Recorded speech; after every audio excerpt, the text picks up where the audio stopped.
Äntligen dags för mossornas värld. Här på bergväggarna lyser de gröna nyanserna. Min favorit sitter här idag. Den heter fällmossa, en riktig kvalitetsart. Den har en ganska stabila förekomster där det är fin luft, alltså ren luft, fri från svavel och kväve. Och här passar detta väldigt bra. En gång i tiden på 1960-70-talet så var den helt försvunnen i till exempel Skåne, och jag var runt och letade på alla kända platser, men borta var den. Men nu börjar den återkomma även i Skåne, så att det är ett väldigt gott tecken på att vi har god, ren, fin luft i Sverige idag.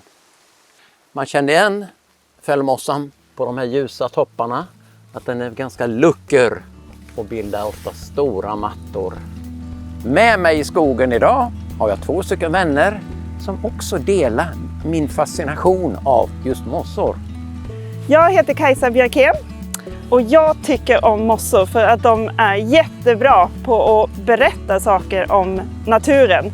De hjälper mig att lägga det ekologiska pusslet, och de är också en superbra hjälp för mig som naturvårdare att förstå hur vi ska ta hand om och skydda naturen på bästa sätt. Nu vill jag visa er en mossa som är jättebra på att berätta om den här speciella naturtypen som vi befinner oss i, men den är också jättefin. Häng på!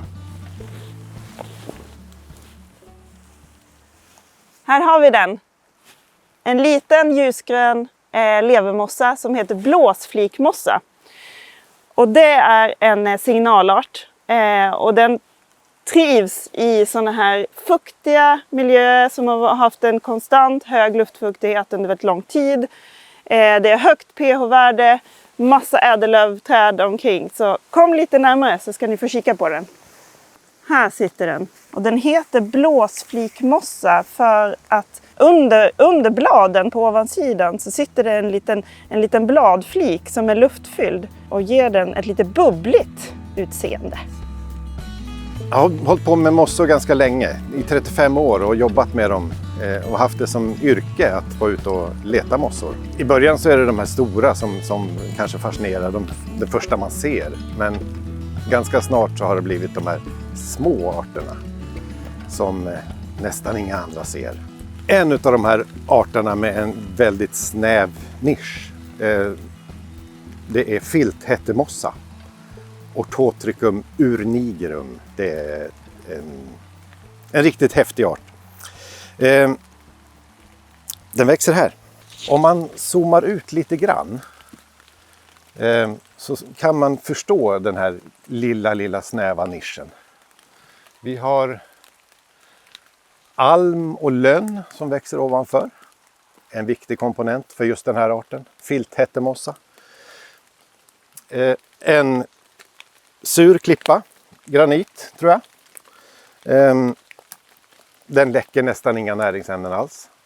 All näring som den här mossan vill ha, för den vill ha ganska mycket näring, det kommer från löv och från krondropp från de här rikbarksträden, ädellövträd med lätt nedbrytbar förna.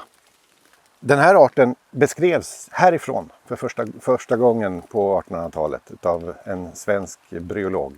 Claes Gustav Myrin har gett upphov till Mossornas vänners tidskrift Myrinia. Här finns en kapsel hos filthättemossan. Kapslarna hos mossorna, det är där sporerna bildas, och med sporernas hjälp så kan de sprida sig till andra ställen. De här kapslarna hos den här hättemossan, de är väldigt, väldigt kortskaftade, så den sticker knappt ut mellan bladen. Så den är ganska svår att hitta förstås. Det är det som fascinerar mig, när man väl lyckas hitta det där som ingen annan hittar. Det är kul. Men den arten vill bo just här. Är du intresserad av mossor så gå med i vår förening som heter Mossornas vänner. 100 kronor kostar det, och du får 2 nummer av en tidskrift varje år och vara med på våra utflykter en gång på våren och en gång på hösten. Välkommen!